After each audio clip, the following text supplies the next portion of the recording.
Hello, everyone. Welcome to Bangers, Bops, and Banter. This is episode 57. Uh, yeah. I'm one of your Yeah. hosts, Joe. I'm with my co-host, Brendan.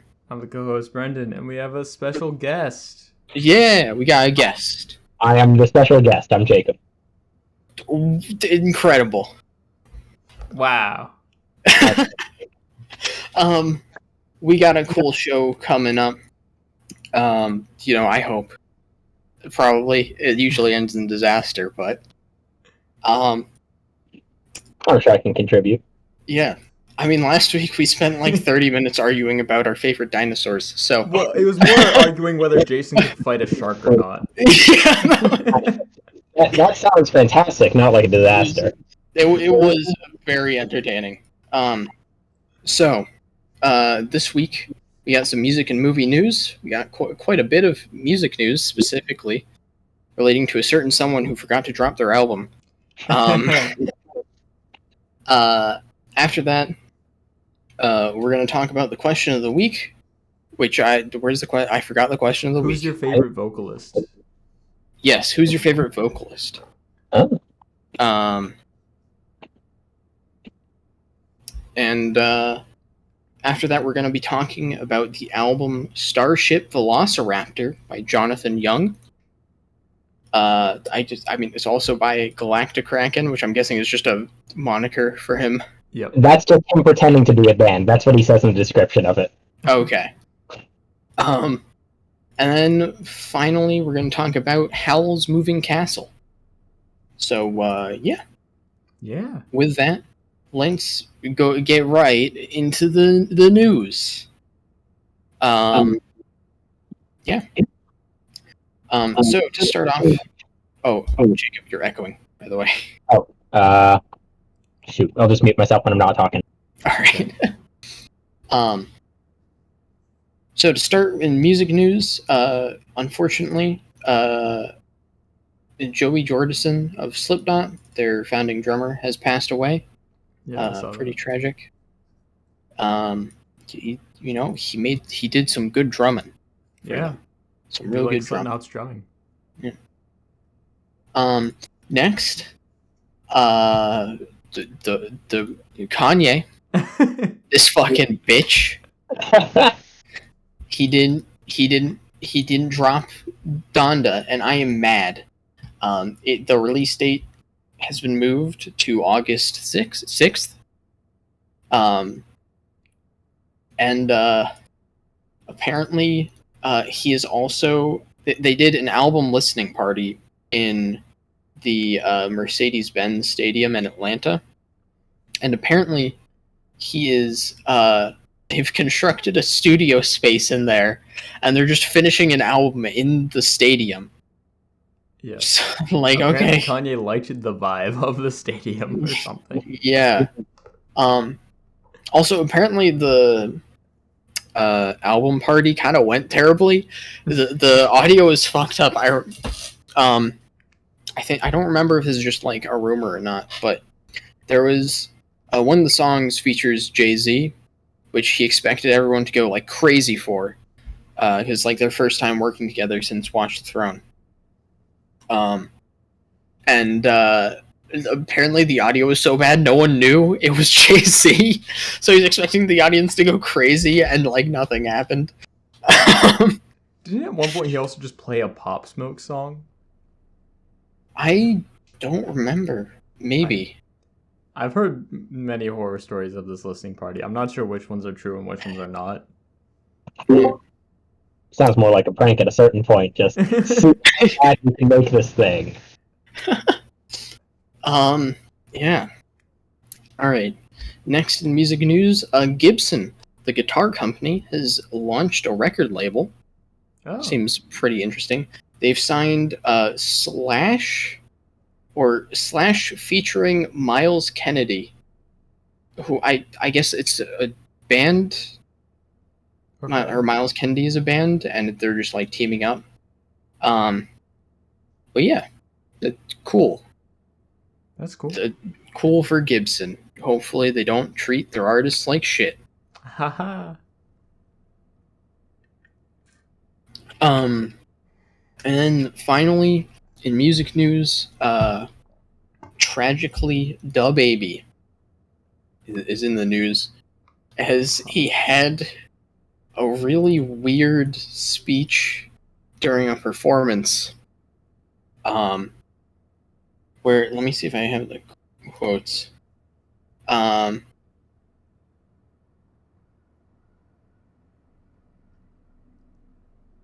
He just, I don't have the damn it. You don't have the quote. He said something like, he said, "Ladies, if your pussy smells like water, put a cell phone light in the air. Fellas, if you ain't sucking dick in the parking lot, put your cell phone in the air." Like, really weird. I have to say, DaBaby did not put his cell phone in the air for that. Very suspicious. Just a fucking really weird rant. I don't fucking DaBaby, why you do this? Why do you have to do this? Why do you have to become the villain? Yeah. Alright. Moving on to movie news. We only have a couple pieces of movie news. First off, Netflix is creating a live-action Pokemon series. Great. Finally. Yeah. About time. We were all waiting for it. It is it's going to be along the lines of like Detective Pikachu. So yeah, makes sense. We'll see where it goes, I guess. It'll be interesting. Yeah. I feel like I don't know, I feel like a live action Pokemon series just won't end up being like great. At least compared to just like, I feel like the budget for a TV show, I mean, I guess it is Netflix. Netflix kind of has infinite budget. And I will say, they've done well with video game adaptation series. Not live, I don't know about their live action, but Castlevania, they did a fantastic job with. Yeah. I hear good things about The Witcher too. So I haven't seen that, but I have also heard things. Yeah. All right. And then the last bit of music and news, or movie news, I'm sorry, is Jordan Peele has announced his new film called Nope. Yeah, I saw that. Interesting. It's going to be starring Daniel Kaluuya, Keke Palmer, and Stephen Yeun. So, yeah. All right. Cool. And that's it for the news. So let's get into the question of the week discussion, which is who is your favorite vocalist? Yeah. Yeah. Who's your favorite vocalist? Yeah. It's not for me. Feel free to answer. Let's see. I mean, I just know that I've really enjoyed all the stuff that Jonathan Young's produced recently. Like, I found him because he was doing covers that I enjoy. Like, he did a guitar cover of Ghostbusters that was really fun back in the day. And I just kind of like the fact that he can kind of metalize or rock really any song. So I will say, just for the sheer variety that he's managed to make work. All right. Brendan, who's your favorite vocalist? This is a difficult question, honestly. There's a lot of people that I gravitate to for different reasons. Like, obviously, like one of the first people that comes to mind is Tom York, because, you know, the boy. The boy. However, I think this is one of the other people in the server's answers. I think I'm gonna have to go with Will Toledo, honestly. Which I know is like indie kid answer, but like Will Toledo doesn't have like the greatest voice, and Will Toledo knows that and uses it to his advantage, and I can like really appreciate his music and how he uses his voice in it. And also I've just been listening to a lot of Car Seat Headrest recently, so yeah. I have to say Thom Yorke is pretty high up there for me. he's able to just communicate so much emotion through his voice in a way that like almost no other singer can. And his voice is just fucking beautiful.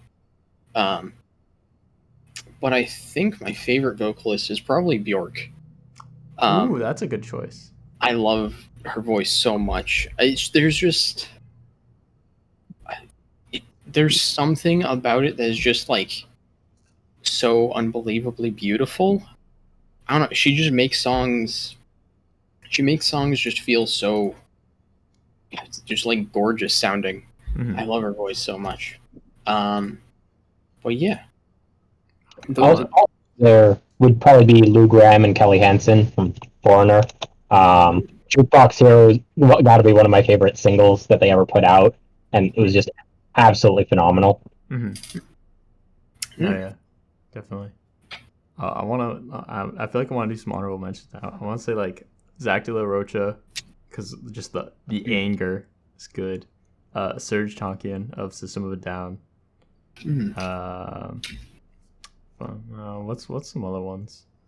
I really like John Congleton. That's a weird pick that nobody knows about. But his voice sounds weird, and I like that. Also, fucking what's his name? Why am I blanking on his name? Nutrimilk Hotel.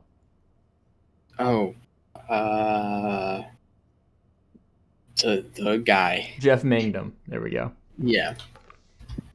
Also, I have to say, some honorable mentions for me.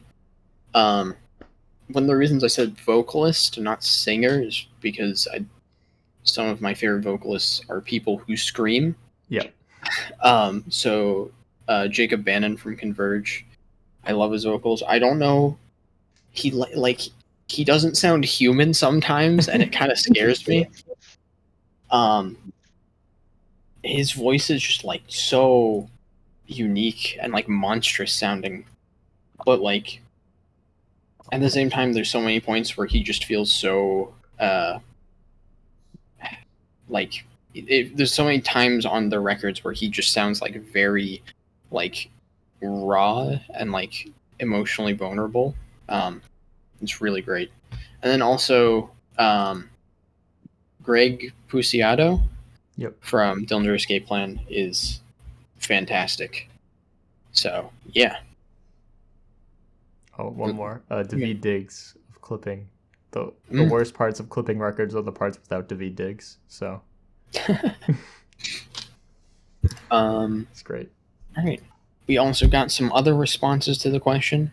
We have Freddie Logic. Mercury. No, Logic. We have Logic. This Wesley Confessions always of a Dangerous Mind. Every week he just pops in and puts Logic, specifically Confessions of a Dangerous Mind, as a response to a question. And he's right. He also copied my Deinonychus image. Yes. Yes. It probably would be a pretty good vocalist. They probably got some vocal chops. They know teamwork, you know? Yeah. You wouldn't have one lead vocalist of Deinonychus. You got the squad. Yeah. So also Freddie Mercury and Whitney Houston, in just like a pure vocal range thing, which I think is pretty fair. They definitely are they're very like powerful singers, I guess. They just have the ability to just like fucking hit anything. We have Sean Ryder specifically from live performances of Dare while he's very drunk. Oh my god! Just hilarious! It's so funny. I love Gorillaz had to stop playing Dare on tour because he would just always be drunk while they're performing, and it's fucking hilarious to see him.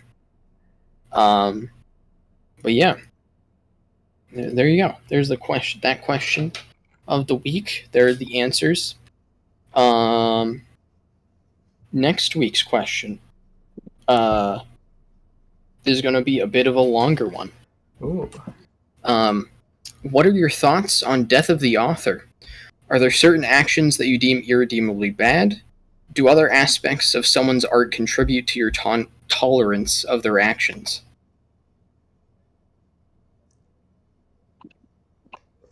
There you go. Interesting. Generally, what are your thoughts on Death of the Author? So yeah, there we go. Okay. All right, and with that, we're going into the album. Jacob, would you like to introduce this record? Sure. So this record is Starship Velociraptor by Galactikraken, which is Jonathan Young pretending to be a band. And I just picked it because I figured not a lot of people would have heard this one. It's a artist I've been listening to for quite a while, and this is his first original album. It kind of has a range of songs that some are kind of hype songs that I might play in the background. There's a few songs that I think are just kind of a lot bigger. Like Final Frontier is not what you would call a hype song. Final Frontier is much more kind of going forward. Oh, the planet is completely screwed off to space. This is the Final Frontier. Hyperspeed is probably one of my favorite songs on the entire album. It's just kind of got a huge range of themes while kind of in the one collection of sci-fi or futuristic stuff. Yeah. It's interesting. I wasn't expecting it, honestly. Yeah, so this is a power metal record. Power metal or like fantasy metal, sort of. Yeah. In that area. And yeah, I mean, it's kind of what I'd expect from power metal. It's very clean. You got a lot of stylish guitar work, very flashy guitar work, I'd say. And generally it's about very, I guess, fantasy-oriented aspects. Power metal is, well, actually, it kind of depends on the power metal band. There's a lot of power metal bands that are just like, war. And there's a bunch that are just like, here's, we're superheroes. And there's pirates in space. Yeah. But yeah. Thoughts, Brendan? Do you want to? Okay, so I haven't listened to like any of Jonathan Young's stuff. Didn't know this dude existed before this week. So I haven't gone back and like listened to any of the colors. But from what's here, considering this is all just like one dude, this is pretty impressive, honestly. He like this album doesn't really feel incomplete at all. I mean, it's got 45-minute track length. All these are, they're songs. They got lots of sounds going on. You're like, describing what music is. Yeah, well, he's like, I mean, I don't know. I don't know how many of these instruments he's playing and how many are like generated by a computer. I assume he's doing the guitar and like metal stuff, though. I'm pretty sure. I know there's I think at least one or two songs where another artist, which I've listened to on YouTube, Richard EB, I think, was doing some of the guitar work on one or two of them. But I know he plays at least. I know he plays drums. I know he plays guitar and keytar. I know he does the vocals. Not sure what else he's doing on there. Yeah, I mean, like doing all this and the vocals and stuff is like honestly impressive to me. Yeah. There's and like it's very consistent. Like I think my biggest thing is that this isn't like the type of music that I typically really go for, but like I don't know, it's fun, and that's the main thing I like about power metal is that it's fun. You don't really have to dive real deep into it. Yeah. It doesn't have the most in-depth themes or ideas, I guess. Yeah. It's definitely. It's definitely a lot of fun. This isn't really like power metal's really not my thing personally, but this is definitely like a very well-made record. Like it's just it's clear like a ton of time went into this. There's some like fucking like solos and riffs and stuff that are like really impressive. It's it's a really just well made record. Not something that I mean, it's not something that I'd usually go for, but also like I wasn't super in the mood for it this week. Maybe it's just because I've been watching so many movies, and listening to like depressing emo music. But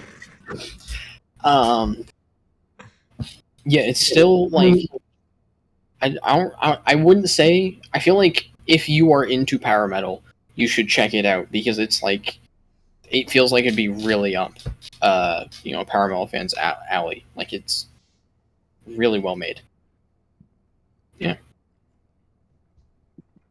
There is also, I want to point out, there's a Ninja Brian feature of Ninja Sex Party, Ninja Sex right? Party. I don't watch Ninja Sex Party, so Yeah. And my least favorite song of the album. it's an interesting feature, I think. Yeah. It's interesting. There's a lot. I have to say, this definitely goes beyond, I guess, what I typically expect from power metal. There's a lot of like horns and more like symphonic guitar or symphonic elements. I guess I'd expect symphonic elements from power metal, but like horns and stuff I don't usually associate with it. And the horns like kind of remind me of like a Mario Kart song. Like they just have that like energy to it, which is really nice. I mean, I love me some Mario Kart music, so yeah. And it definitely was kind of trying, I think, to have the kind of techno stuff in the background. Yeah. Yeah.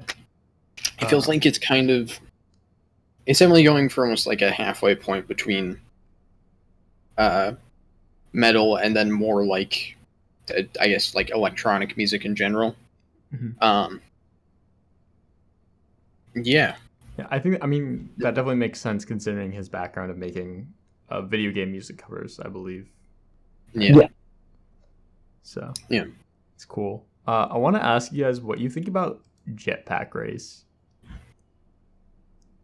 I really like that song. It's definitely one of the ones with a bit more subtext in the lyrics till you kind of figure out what it's about, because the rest of the songs are like sci-fi, space, pirates, etc. And this one's like, oh, you're trapped in a 9 to 5 and the Earth is terrible.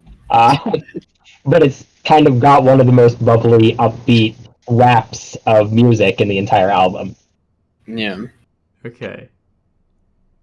Oh, there's the like bouncy, twangy guitar on this song. I hate it personally, but it's just me.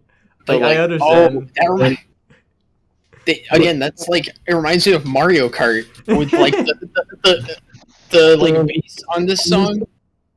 It reminds me of just like a Mario Kart like menu theme almost, and then like you have all the other elements on top of it. And this one was about a race, so I mean Mario Kart is not out of place. True. It's true. Yeah. Maybe I'm just not appreciating Mario Kart. Someone got blue shelled too many times. Yeah. Oh, it's fine. Don't talk to me about it. But yeah. What makes you gravitate towards this type of stuff, Jacob? Let's see. So, I mean, in terms of genres, at least for reading, I tend to gravitate towards sci-fi in particular. This was an artist I found, so I kind of listened to the album once when it came out, decided I liked it, and put it on for kind of car rides to work. Because sometimes I don't need something with a ton of subtext at 7 a.m. when I get out of bed. And something fun. You know? It definitely kind of fit that spot for me. And then when I was asked to kind of find an album to talk about, I was thinking, as you said, this was not something you would have heard of necessarily, so I thought it would definitely be something new. Yeah, definitely. Yeah. Yeah. Do we, I don't know. Do we got more to say about it? Are we to wrap up discussion? One more thing. The album art's pretty cool. Not gonna lie. It is. I like the style. Pretty. That was it. Yeah. Quite pretty. Yeah. Do we want to wrap up? We're doing scores. We can do some scores. Some scores. Who wants to start? I'll start. Okay. So basically, if you're into power metal, like, absolutely check this out. It's very well made. It's gotten some really, fun, like almost bouncy energy to it.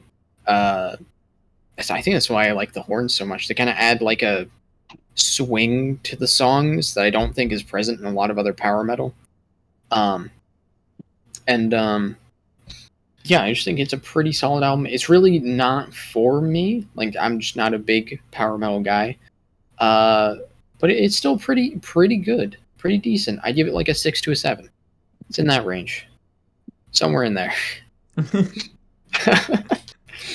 And the infinite amount of numbers between 6 and 7. It's in there. It's one of them. I guess I can go next. Also not really my thing. Although, I don't know. I appreciate a lot of things about this album. Like, I do like the theming and the whole, like, space, starship, pirates, whatnot. How some songs do have that deeper subtext, which is pretty cool. The energy, I think, is the biggest thing for me about this album. Is that it does have that fun energy. There is some of those bouncier tracks, even if I don't like some of the instrumentals, like Jetpack Race, but that's fine. Overall, like, it's still a pretty enjoyable listen. Like, definitely, like, if you want to try it out, throw it on, just see how you feel about it. It's pretty easy to, like, feel out, I think. So yeah. I like a 6. Again, not really my thing, but, like, I don't know, for what it is, I'm happy with it. Yeah. And since it definitely is more of my thing, I'm going to give it a higher number. Yeah. Yeah, I like the instrumentals a lot. I really like the theming. The fact that they turned a commercial into a song on the album, I thought was very fun. And that it's the title song for the album was just a sales pitch for something that doesn't exist. So I'm going to go with like a 7.5 to an 8. Like, I know that in terms of like music quality, like, there are definitely things out there that are better. But like, this I thought was definitely one of the more unique things that I could bring to the show that people might not have seen before. Yeah, definitely. For something I've never heard before, it was I was pleasantly surprised. I'll say that. Yeah. All right. And with that, we can get into the movie of the week, which is Howl's Moving Castle, directed by Hayao Miyazaki, who, I mean, most people should have probably heard of if they're watching this. But yeah, Jacob, do you want to introduce or just say why you chose it? Sure. So I was told I have 24 hours to choose a movie. I don't watch a huge number of movies, and my friend was mentioning how they've been going on kind of a Ghibli binge, and I thought, okay, what's a really well-rated Ghibli film that I haven't actually seen yet? And so I went with Howl's Moving Castle because I thought it'd be a good experience. I knew the general plot synopsis, but thought it was worth visiting, and kind of, this is my first time watching a Ghibli movie as an adult, so I thought it would be a good time, and it was. Yeah. I mean, I guess to start, I have to say, I mean, it's to be expected, but this movie's fucking beautiful. Oh my god. It's gorgeous. Like, it's like every Ghibli movie, but, like, it's just so incredibly animated. The castle is just so interesting looking. Like, it's so weird. It's clearly just, like, a random mishmash of random like pieces of houses and like parts of like tanks and stuff. Yeah, just various machinery.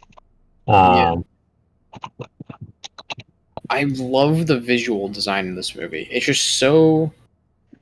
It's very like fantasy steampunk, sort of, but very much, but with that like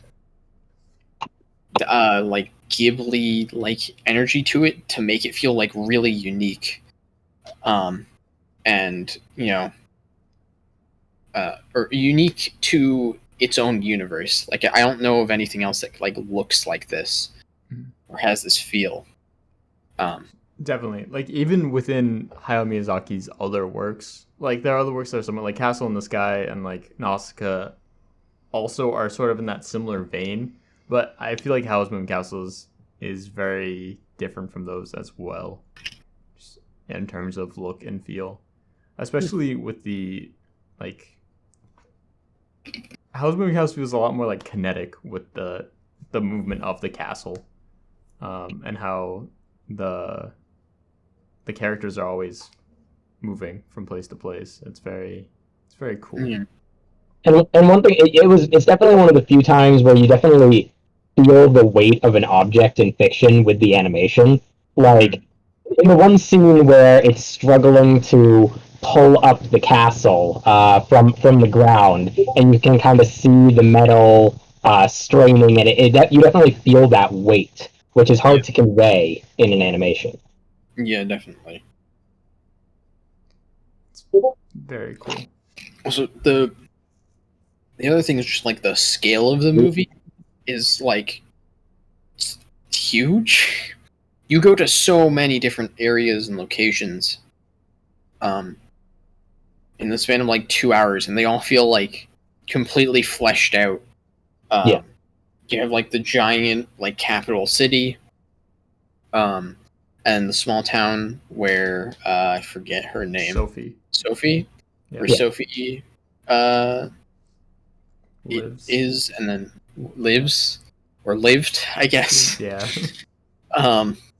And you also have the seaside town, and then a bunch of other like little areas. There's like the wastes in the valley and stuff like that. And the general wartime area. Yeah. You only really see from the air. Yeah. One thing I want to say, as a kid, like I knew that the war thing was there, but I always thought that was like the B plot, and like the love between Howl and Sophie was the A plot. I was wrong. Seeing this now as an adult, no, the war is the point of this film. It's which I did not realize as a kid. Yeah.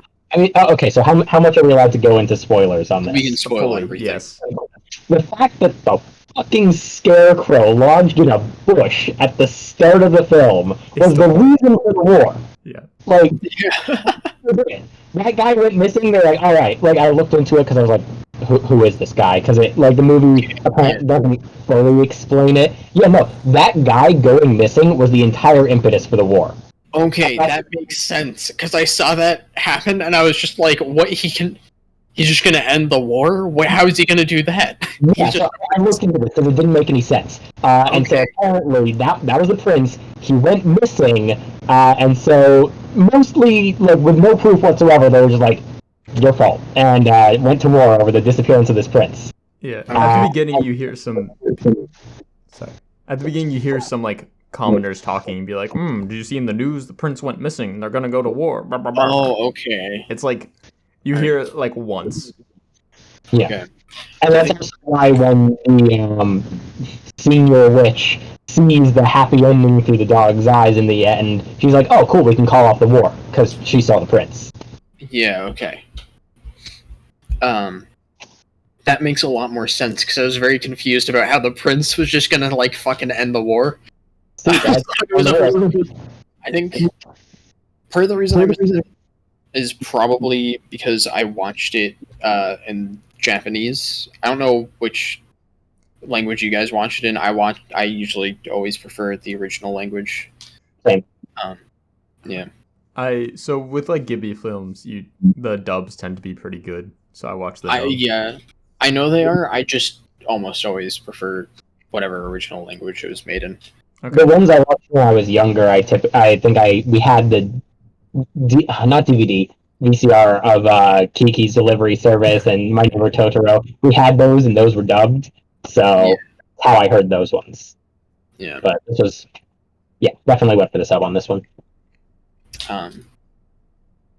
Yeah. Okay, interesting. I wonder Yeah. if there was differences between the subs and dubs, because that does happen sometimes. I think I'm guessing I remember that where the soldiers are talking about it, but I just remember it being like, oh, or I remember just thinking like, oh, a war is going to happen, Yeah. rather than noticing like the prince's missing part. Mhm. Right. And maybe part of that is just because I watched the dub and I didn't notice it in the subtitles as they were going past. So maybe if I watched the dub, I would have picked up on that quicker. Maybe. But yeah, I think kind of the point of the film as well is that like it didn't really matter the reason they were going to war. Like these kingdoms, they wanted to go to war no matter what, and they were preparing for it well before the reason for the war was even present. yeah, I mean, for sure, they had absolutely zero proof that the disappearance of the prince had anything to do with the other country. Yeah. And they used his disappearance. They're like, time to point the finger so we can go to war. yeah, definitely. Because a lot of the point of this film is that war is pointless. Yeah. There's absolutely no good reason for it, and at the end of the day, the people just end up suffering. Mm-hmm. Yeah. Which is Yeah. really depressing. I mean, it's like I feel like it's a lot of Ghibli movies. It's like Yeah. there's a lot more. Like you see them as a kid, and you're like, ah ha ha, cool wizard man, and you see them as an adult, and you're like, oh, War depression. Yeah. yeah, I mean, Hayao Miyazaki, I believe, grew up during World War II, so he was born in 1941. He grew up during the post-war era, so yeah. still has a little bit of an effect on a person, I think. Yeah, definitely. Yeah. I want to say I feel like it happens a lot in Ghibli films where a character who starts out as like an adversary or like someone who's like an antagonist as a presence just turns out just like halfway through they become friendly. Yeah, Cool. I love the Witch of the Wastes. I love like you like hate her at first. She's such a dick. Oh yeah. And she turns into just like this old woman, and you're like, oh. Now she's kind of adorable, and I hate that. She shows up. Your hats suck. Oh, you were rude to me because I said your hats suck. You're old now. I don't know how to turn you back. Bye. Like, and the fact that she didn't even know how to undo it once she was nice was just so sad, honestly, because now she's like ready to have her character redeemed, doesn't know how, can't fix it. Oh, wow. Oh man. Yeah. Yeah. No, that does happen in quite a few Ghibli films. I also I kind of appreciate that like she shows up at the very beginning though, and Sophie gets old because like old Sophie is hilarious. She's like she just doesn't give any fucks. It's great. Yeah. Like that was one of the main things. Also, like aside from the war and depression, like one of the like coming of age or forcefully coming of age was she cared what everyone thought about her when she was young. And then once she was old, like you said, zero fucks left to give, she was like, nope, I'm going to be forthright. You're doing everything wrong. I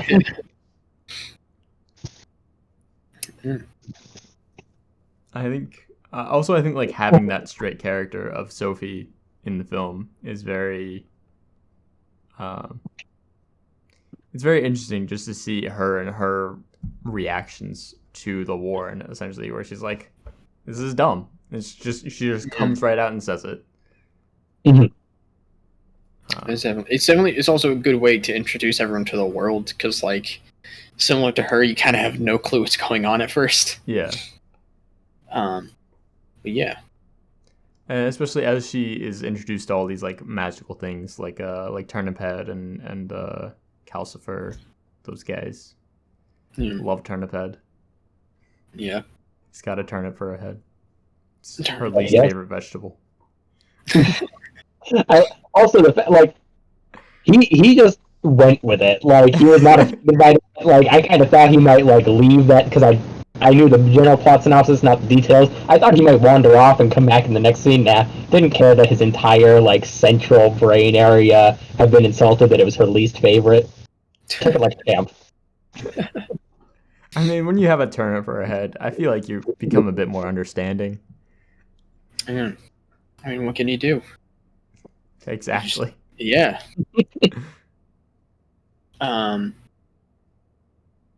Yeah.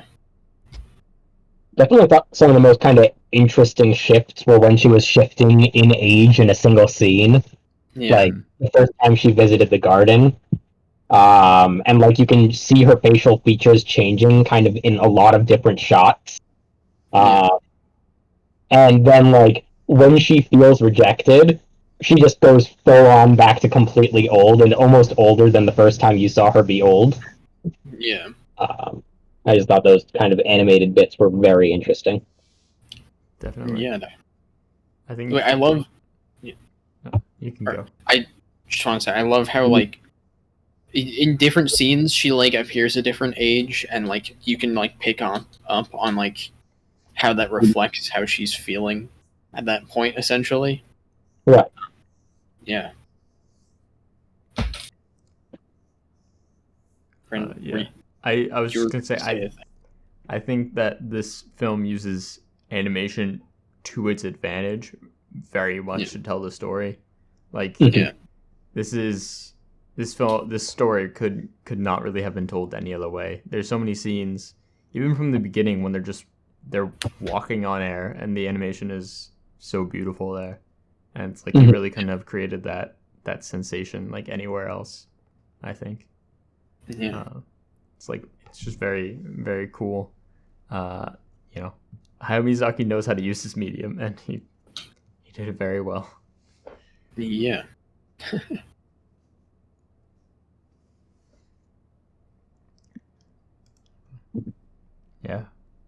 Yeah. I guess other things I will say that I do feel like I think one of my problems with it is like there's definitely parts towards the like in like the first half, sometimes the second half, where you're kind of thinking like where is any of this going at that time, where you're kind of just like waiting for more things to happen, or like or like get a better sense of what characters' goals are, and you're just kind of not sure what their like motivations are at that point. Like I think especially when Sophie first discovers the castle and she's just kind of like staying in there and like hanging out and having fun or like going to get groceries and stuff. I was just kind of like, what is like, why is she doing this at that point? Right. I do wish the film maybe did a better job of communicating certain character motivations or parts. I mean, as we said with the prince, I literally didn't know that he was missing. I was just like, wait, he's a prince? Okay. And I definitely, it does kind of like, I feel like especially towards the end, I was having trouble figuring out how or why everything was wrapping up so neatly. Right.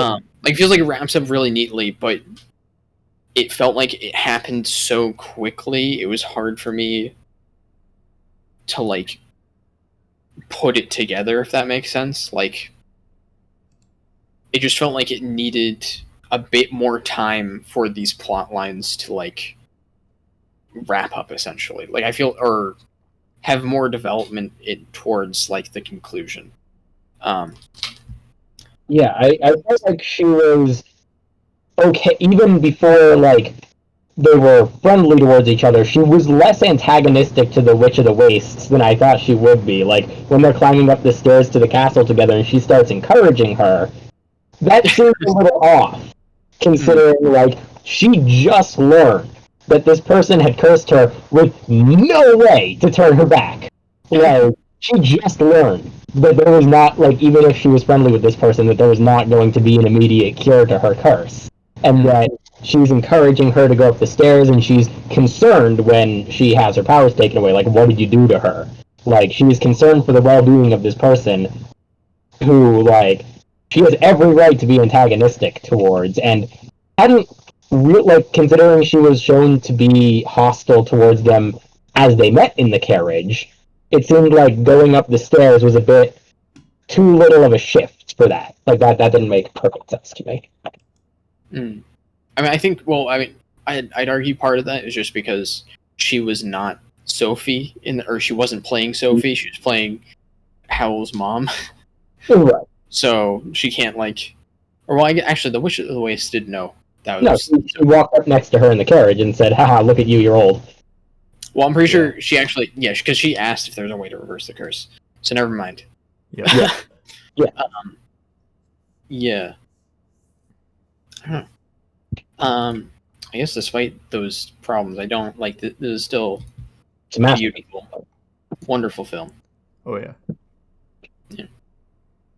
But it's worth bringing up the flaws even in a really good piece of art, just to kind of note them, I guess. But there's a lot more good and very little bad. Okay. Sorry, I just brought up the weather on Windows, and I was like, how the fuck do I get out of this? Anyway. Yeah. Yeah. Yeah. This film is good. Yeah. Yeah. Do we have any other? One thing I kind of wish, I get that it's a children's film in quotation marks, but like you see the war and you kind of, I feel like you are still distanced from it. Yeah. Like, because you see stuff happen, you see like cities and stuff burning, but you never get like a personal connection to it per se. Like you never you see the effects, but you never feel the effects, if that makes sense. Yeah, you never have like a character get killed or injured because of the war, basically. Yeah, the closest you come is when Sophie is almost killed by the dropping bomb, and Howl just nopes that thing. Yeah, I definitely agree. I do wish like the effects of the war feel distant still. Yeah, despite them often occurring near our characters. Right. I think part of that is just like, especially when like the bombs are like going to destroy their shop. Part of it is just like we don't really have any connection to that shop or anything. Like you don't, when the town's destroyed, like you haven't really spent very much time in that town in the first place. Because this movie, you know, there's so much like location hopping in this movie. And that definitely takes away from any impact that like the destruction of the town would have. Yeah. It's definitely something that I feel is done better in other Hayao Miyazaki films. Like in Nausicaa, the conflict there is very, very present and personal. I like that about that film. So, yeah, I don't know, but that's like a small complaint I have with Howl's Moving Castle. Is still fantastic. Yeah. All right. Does anyone any other thoughts? Opinions? We can wrap up. I'm glad I revisited this one. Like I really like. I wanted to do a Miyazaki Ghibli film, and I was looking at the list, and I definitely like. I just wanted to watch this one, and I'm very glad I had that impulse because it was a very enjoyable. Yeah, I'm glad you chose it. Honestly, it's been way too long since I've seen this film. So. Yeah. revisiting it was very good. Yeah. Yeah. All right. We can get into scores. Yeah. Uh, You go Nice. first, Joe. Oh boy. So I would say this movie is really fantastic. It's beautifully animated. I mean, Miyazaki films are always like super creative, and wonderful. I do definitely have some problems with it. With just like it feels like it almost feels like too much goes on to some extent, but yeah, it's still a wonderfully beautiful animated film. I'd give it like an 8 out of 10. Yeah. Yeah. I was honestly impressed by this film. Like I'd seen this film as a kid, but didn't fully understand it, definitely. And it's I think it's an anti-war film that makes its points pretty eloquently. Like I said, I think it could have had a stronger emotional impact, but at the end of the day, it's still just a great film. Beautifully done. It looks great. Great watch. Like there's just so many great moments in the film, whether they be happy or sad or whatnot. Yeah, 9 out of 10. Yeah, I love this one. The art direction was phenomenal. Character acting was really on point. Like that was one thing is like sometimes you get an animated film and they don't have a voice that matches the character. I felt that really wasn't an issue in any way here. I just really enjoyed it the whole way through. There were a few things that were definitely felt like non sequiturs until I looked it up. So I would go kind of right in the middle and give it an 8.5 because absolutely phenomenal. Would rewatch it again. Had a few tiny flaws. Yeah. Yeah. All right. Cool. I guess that's it for this week's podcast. So Brendan, next week. Oh, the Stuff. album is You Fail Me, right? You Fail Me by Converge.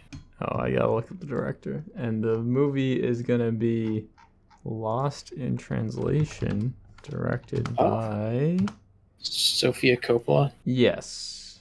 Yeah. Yeah. Cool. And then the question of the week.